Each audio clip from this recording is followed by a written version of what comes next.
saying it. Donald Trump loves Russia so much he should move there. If he moved there, he'd hate it. But if smears and Russia hoaxes are all the Democrats have for 2024, they're in for a rude awakening on November 6th when they realize the American people are a lot smarter than they think. And former Hawaii Congresswoman and former presidential candidate Tulsi Gabbard joins me now. Tulsi, thanks so much for being with us. I mean, you're not only a former presidential candidate, you're a four-term Congresswoman with military service.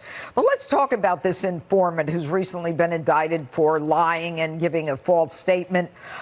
They're using one piece of information provided by this one person to try to take down the whole claim regarding the Bidens and what they did with Burisma. Yeah, Judge, it's very clear what they're doing. And, you know, if I were Trump, I would say, gosh, this is great because they're revealing their hand that they have no card to play.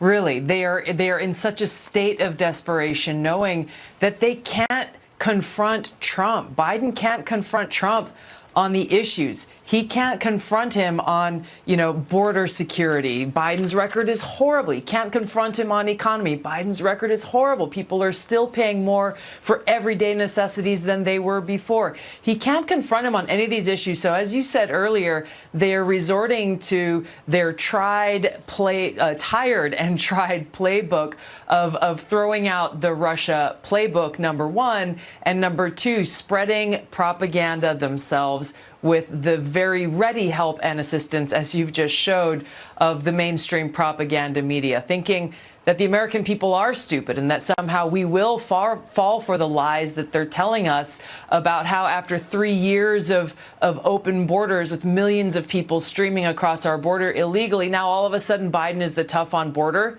president. He really thinks we're going to fall for this. I think the American people are smarter than this. However, we must remain vigilant and paying attention to recognize their propaganda for what it is, pure lies. All right. And it's interesting that they're using Smirnov to revive the Russia collusion hoax. And, you know, when you ran for president, didn't something like that happen to you? Yeah, I was laughing to myself as I was hearing the words they're using, because I've heard them so many times. For me, it actually started the day that I announced my candidacy for president to run in the Democratic primary in 2020, Judge. They were calculated. They were concerned about my challenging them and the problems within the Democratic Party. So the beginning of planting those seeds of suspicion that somehow I had something to do with Russia or Putin. And then, of course, then Secretary Clinton stating very clearly that she thought I was a Russian asset. Yeah. The problem with this is that it works, which is why they keep going back to it. I experienced over and over during that campaign, and still to this day, Judge, people believing Hillary Clinton, the Democrat elite's lies, without any basis or evidence, and expressing concern. All right. Last night, Laura Ingraham interviewed former President Donald Trump and talked about a short list for VP that apparently you were on. And the president commented that there was a big presence for you in South Carolina. So it's just you and me talking now, Tulsi. It's just us girls. Just us girls, yeah. Have you had conversations with the former president regarding your possibly being on that list?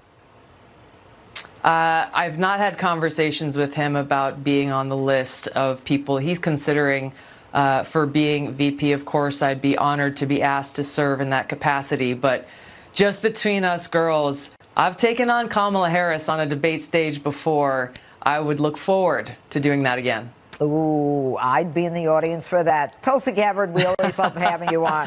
Thanks for joining us. Thank you. All right.